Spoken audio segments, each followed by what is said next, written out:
Blessed morning mga bossing. Meron akong ipapakita sa inyo. Natuwa ako eh. Actually, nagpagawa na sa akin to dati nung nagsiservicing pa lang ako dito sa Coronadal. Tuwang-tuwa talaga ako sa sasakyan dito ni bossing.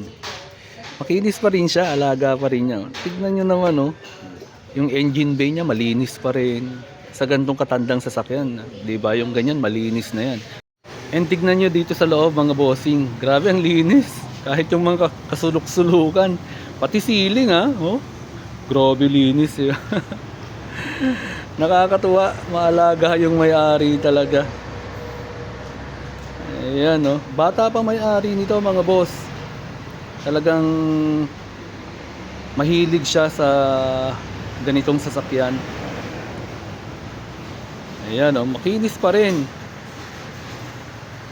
Nakakatuwa. Alaga niya kahit yung pintura. So, yan mga boss, oh. Toyota Revo 1997.